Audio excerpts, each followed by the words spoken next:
Good morning, everyone, and welcome to the virtual breakfast session. I'm Larry Sash, and today we have an interesting person to talk about the Rutgers Food Innovation Center. And you will notice that it's not that Fred has grown hair. We have somebody taking his place. So back to the show. Yeah, but before we go into the show, we've got to thank the guy who's paying the bills, Ed Flanagan and the Error Group. Hey, I've been talking to you ad nauseum over and over. It's not what you make, it's what you keep. And if you think you're getting shorted in your bills and your supplies and your contracts aren't quite what you want, call Ed Flanagan and the Error Group, and their people will sift through your contracts, sift through your invoices, and claw back that money you deserve. So call Ed Flanagan and the Error Group. Back to the show. Coffee with Nolan Lewin. Before we go into talking about Nolan Lewin, behind his back and in front of it, Nolan, why don't you introduce yourself and get this thing going? Thanks, Larry. Hi, Carrie. My name is Nolan Lewin. I'm the Executive Director of the Rutgers University Food Innovation Center located in Bridgeton, New Jersey. My background is operations, manufacturing, building facilities, and helping to commercialize brands. The position I hold here and the facility that I'm in is actually a USDA, FDA certified food factory. We are one of the most unique food innovation centers in the world, based mostly on the fact that we're affiliated with the State University, Rutgers in New Jersey. We're part of the New Jersey Agricultural Experiment Station Group. So that's a mouthful. We are one of 22 outreaches that are mandated federally to have these outreaches to help people in the community, but we are a facility that has global reach. The way that we work is that we don't advertise, actually. We're word of mouth, and we go to shows, and we have people approach us who are looking to commercialize and incubate and accelerate their businesses. And we work with everyone from very early stage mom and pop startups who might have a brisket recipe that they want to do, even though that's not our expertise. We can generally point them in the right direction, and we can help them develop their ingredients, their nutritional panels, their formulas. We start them out in a test kitchen. We make sure that they have the gold standard that they're looking for. We do require the clients to be in the facility with us. And once we get their formula and take a look at their nutritional panels, we can then start to commercialize and scale up, where we go to a 30-gallon test kettle. We do that for a day. If that works out well, they can take that product and go to market, go to sample, go to supermarkets, food festivals, fairs, whatever they want to do. And then at that point, if they want to make larger quantities, we can make up to 500 or 600 gallons a day of product of acidified high-acid food products. That's kind of our niche. Let me stop you right there because we're going to break this.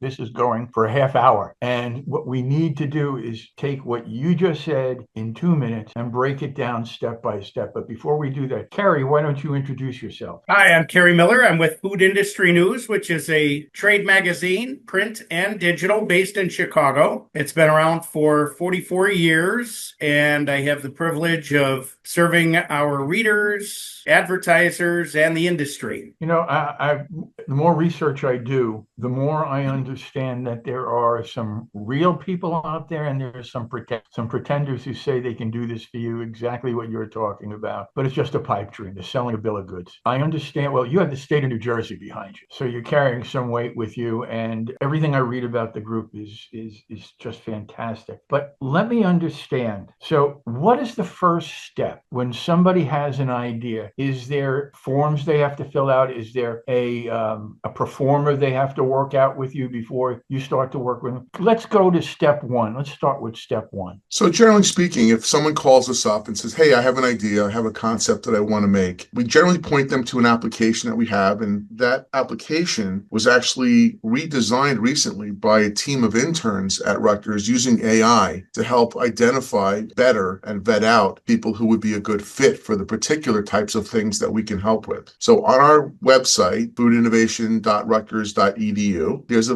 link that says how to work with us, and there's an application. They fill out the application. It comes to myself and my business development manager. Once a week, we go through the entire application list. and determine which ones we actually have a chance at really helping develop, or connecting and contacting and telling them that although we don't have the ability to help them with that specific problem, here's someone else that you can call. So we are connectors, we're collaborators. We have a vast network of different types of co-packers, co-manufacturers, innovation centers around the world, really. So basically what you're saying is there is a step-by-step process. Now, you mentioned at the very beginning, the small mom and pop to the big. Give me an idea of what the big are that you're talking about, so that people can get the grasp of the power of your system. So here's where I name drop, right? So about in 2008, when this building was opened, our very first client was a Italian company called Dr. Shar, as in Shar gluten-free bread. It is the largest gluten-free bread manufacturer in the United States today. But when they first approached us in 2008,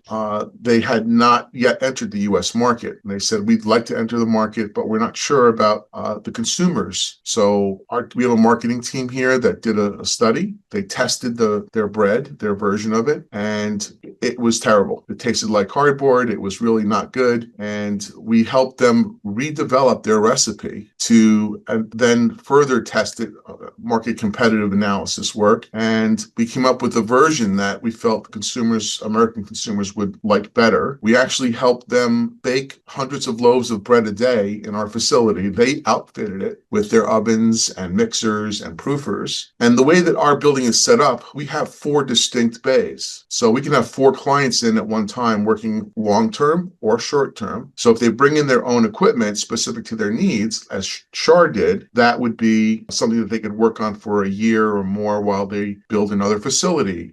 In Shar's case, they were building a 50,000 square foot plant in Swedesboro, about 20 minutes away from Bridgeton. They ultimately moved into that building, took their equipment, whatever they needed with them, and grew to expand their facility to over 100,000 square feet over the past few years. So a great global outreach story for us, for bringing companies into the U.S. market. And a big part of our mission is creating jobs and economic growth and development for the state of New Jersey, being a state entity. That's the most famous. Yeah, I'm sorry. The most famous client that we had is Impossible Foods. They were here in 2015. They had already developed their recipe out in California by the 2 owners, the 2 microbiologists, but needed a place where they could commercialize their recipes and figure out their packaging, how best to mix it, blend it, store it, etc. Develop a food safety program, which our trainers here were able to do. And everyone knows Impossible. It's probably the best well-known plant-based burger or meat product that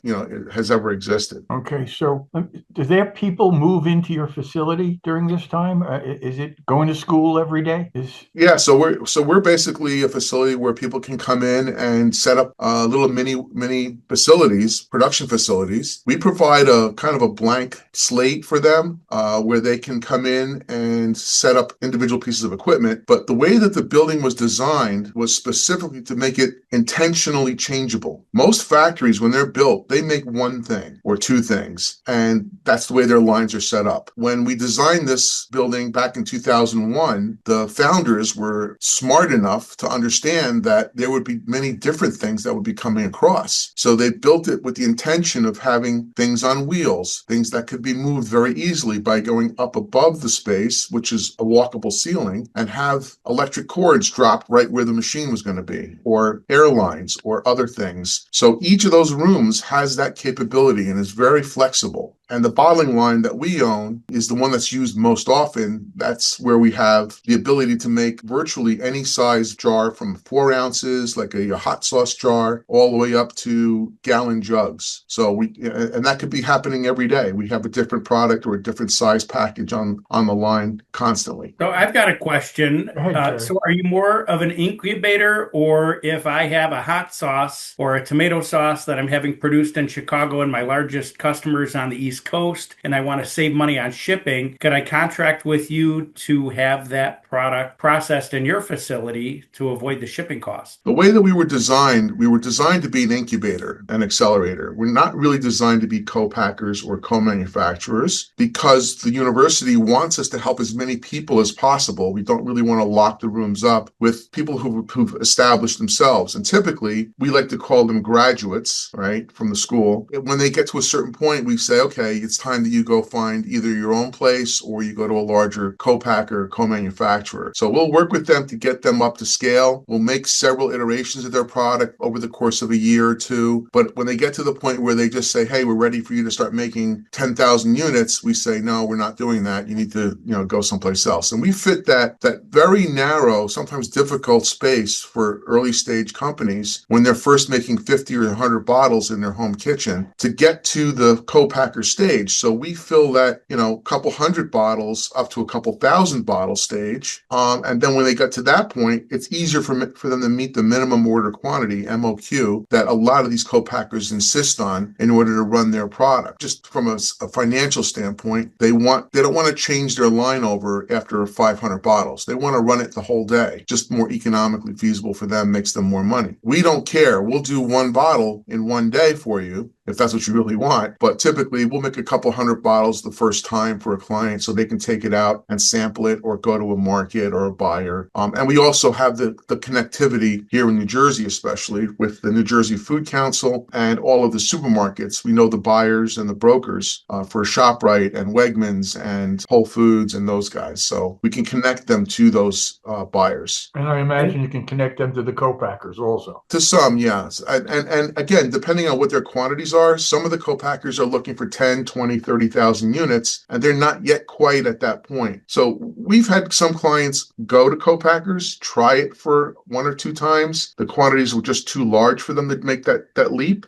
And we allow them to come back and do runs, but we just won't run one product for a client that long. It has to be given time to other clients coming through. So how many clients do you work on at the same time? It can vary. It could be from 10 to 30. Depending on what phase they're in. And as you can imagine, an early stage startup, a guy who's working his job as a fintech guy or a banker or a lawyer, he's not ready to commit to 100% of the funding or whatever else he might need. So he might start out small and work on the recipe. We might have some clients who come to us all ready to go with a formula that a research person developed for them. So it could be almost any stage. And we have the Fortune 500 guys who come in and just want to use some of our R&D space or build ingredients for their larger scale product. And we've worked with many large companies, a couple are under NDA, but I can tell you that they're very large chocolate companies or very large snack companies or very large CPG, consumer good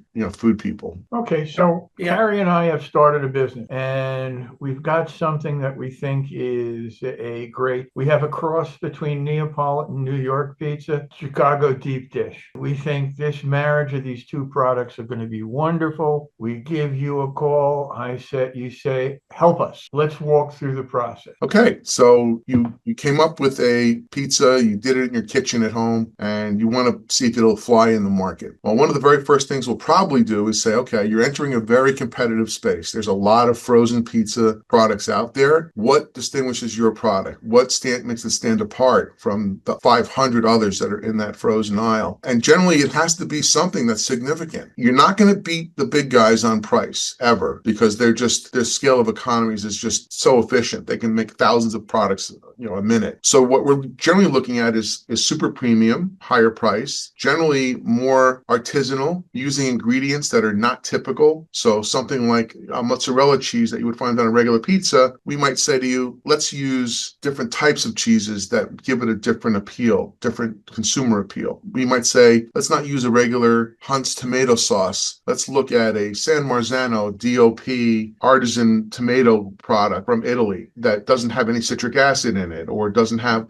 some other ingredient in it. And then once we help you develop that recipe, you'll work side by side with with our R&D kitchen staff, and they'll help you to look at the process and see how efficient it is to make. And then we'll start doing some testing on it. We'll go out into our factory. We'll use some of the ovens. We have 3 different types of ovens, and we'll see which one works best to make the product. So we have a convection oven, standard with a fan. We have steam injection ovens to allow the crust to get crispier or thinner or doughier, whatever it is you like. We have rotating rack ovens, which will allow you to make multiple products at a time, like, hundreds of products at a time. And then we'll make sure that that's the standard that you want, that you like. There might be different iterations of that, but once we get to one that you really like, we can start looking at packaging and what that looks like. Is it a vacuum pack? Is it a pouch? Is it a foil? Is it a plastic film? How is that going to be done? We'll also look at the best way to freeze the product, different methods for freezing. If you just throw something in a freezer at 10 degrees or 20 degrees below the 32 threshold, we have a different product react than if you put it into a flash freezer or a blast freezer at minus 20 degrees. And the difference is that the amount of ice crystals that build up on the product will vary depending on the ingredients that you're putting into the package. So we look at all these different things to make sure that what you're getting is absolutely the best quality product that you can put out into market to give you that competitive edge over just having a co-packer look at your recipe and say, yeah, sure, I can do that. He just does it the way that you think is the right way. So I have a question. There's no scholarships for this, even though it's a school. Give me an idea of the cost of something like this, because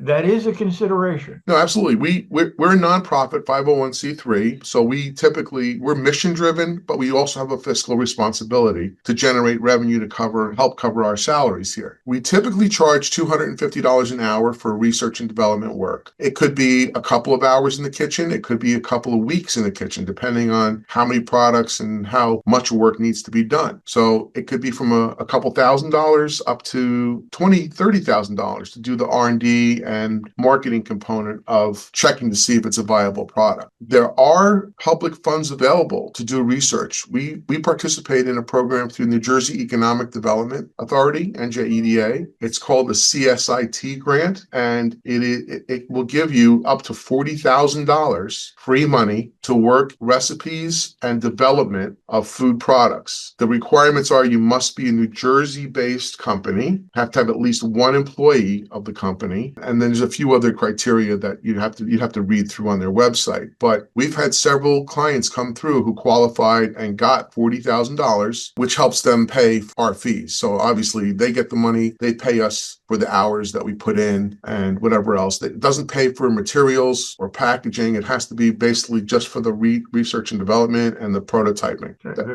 That's quite a savings. Yeah. Yeah. I've got a question. Go ahead. So if I understand your process correctly, Nolan, it sounds like first you have the discovery phase. Maybe you do some consumer research at the same time to say, okay, pizza's a crowded category. Let's use some non-traditional cheeses, or maybe make it region specific, something to create a point of differentiation when it's on the retail shelf. Right. Then you do some concept development and ideation, and then formula and recipe development. You do some product testing. So I'm curious about the product testing. And then is it commercials, or as you do commercialization and prepare it for scaling? I'm curious about the refinement and optimization step. I didn't hear you talk about that. And I realize with every commercial food product, there's often that refinement process that sometimes can take as long as the initial R&D. Yes. Have you found that to be true as well? Yeah, absolutely. And that's a great point to bring up, because we get this all the time. People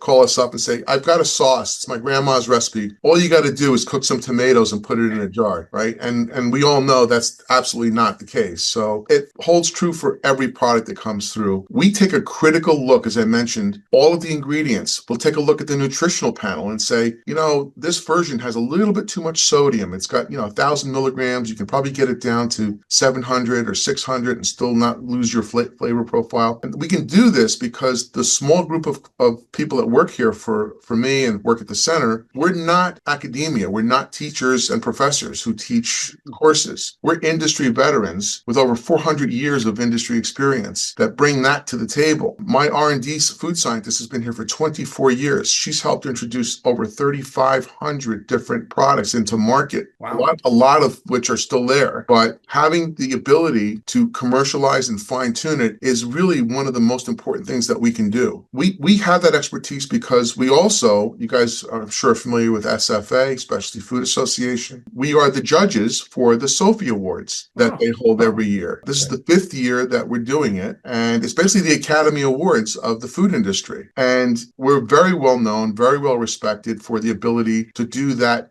tasting and that analysis across different products. We taste 25 different categories over a period of 6 weeks every fall, and then we have 12 top tier celebrity or experts in the food space come in and pick the ultimate winner in each of those 25 categories. But we narrow it down to the top 3 or 4 in each category. So, are there rankings like there are rankings in colleges? Are there rankings in food innovation centers? I chat GPT Rutgers Food Innovation Center pretty frequently, and we're always in the top couple. Okay, very nice. Great. I was curious also, how does reverse engineering a food product play into your processes? If I buy this great pesto sauce from Costco, if I wanted to copy that and I was a resident of New Jersey and launching a business there, could I come to your center and say, I want to copy this product, help me come up with a formula? So that's a double-edged sword. One of the reasons that we were allowed to exist back in the late 2000s, 1900, sorry, was that the university said, you can do anything you want as long as you don't own any of the IP, any of the recipes, any of the materials, ingredients, labels, packaging, all of that. It has to be owned by the consumer and the client. With that being said, we always get people who come in and say, I've got this sauce that I got in South Africa or in the Middle East or in Asia, and I want to make exactly this version. We tell them, okay, look at the list of ingredients, go to your kitchen and come up with your version of that, but we're not allowed to reverse engineer it from a mass spectrometry standpoint. We can't analyze it and say, okay, this is exactly how much of each item is in there, because it's IP that belongs to another company. And people even come in to us and say, I've got a tomato sauce that I make at home. I start out with a jar of ragu, and we're like, nope, can't do that. You got to come up with the basis for what that ragu is, and you can look at it and say it's tomatoes, oil, salt, whatever, oregano, and then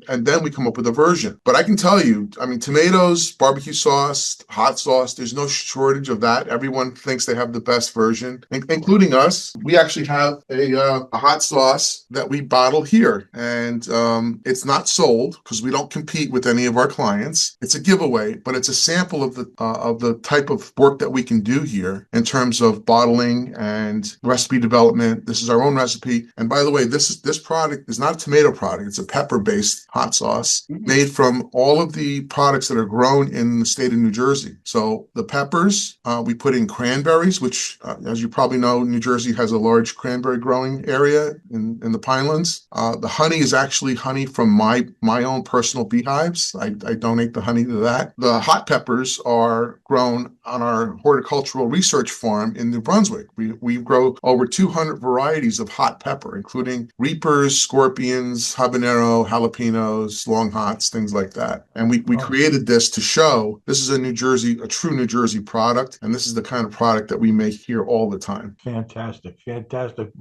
But, and it's time for me to say this, time is our enemy. And we're near that time where we have to say goodbye. But before we do that, let me thank Ed Flanagan and the ERA Group one more time. Listen, if you're into tax savings, call Ed Flanagan. That's at eragroup.com. Get a hold of them and ask them about their IRS 125 cafeteria plan and see how you can save some money that you've been shipping off to the government right now. So Ed Flanagan, the ERA Group, and thank you both for being on the show today. But before we sign off today, Nolan, I want you to give that last little tidbit of information that people should stick in their head when they think about the Rutgers Food Innovation Center. Sure. Thank you, by the way. It was great to be here with you guys, and I appreciate the conversation. The Rutgers Food Innovation Center is probably one of the most unique food facilities in the world in terms of what we're capable of doing. We can't do everything. Again, acidified, high-acid food in glass bottles is our expertise. We can do that if you're a startup, early stage. We're happy to work with you on beverages, sauces, teas, jellies, jams. Those are the kind of products that we do every day and do it well. If you're new to market and you don't want to spend $20,000 or $30,000 on inventory and ingredients, come to us for a couple $1,000. You can be in market within a couple of months. Thank you. Carrie, last bit of information, and what do you think? Very impressive. I love an incubator. Nolan, it sounds like you have a great niche there, and being a USDA, FDA inspected facility and having the research and development, as well as the ability to actually walk through the processes of commercialization for the people in the state of New Jersey. Sounds like a wonderful opportunity and something that's very important to help keep the food business vibrant and local. So I applaud your hard work and look forward to following the progress. Okay, one more thing I forgot. Nolan, if somebody has an idea, how do they get a hold of it? So our website, foodinnovation.rutgers.edu, and there's a link on how to work with us and how to contact us. But the application is generally the first step. I see that personally, and I always respond to every application. There's never a black hole that it goes into. You'll get a response from us saying, yes, we can help you, or no, but you can reach out to these guys. They might be able to help you better. Yes, this is an application, not a resume. Right. No black holes here. Hey, guys, thank you. Audience, thank you for coming. We're going to be back again next week, and I hope to see you then. But in the meantime, I only have two things to say. Everyone, stay positive, test negative. We'll see you next week. Bye now. Thank you. Bye-bye. Thank you. Bye. Bye-bye. Well, it was good to meet you, Nolan. Good to meet you too, Carrie. Appreciate it. If you get into Chicago, we've got a booth at the at the NRA show. So please stop in, and I'll be out in Vegas for the pizza show and the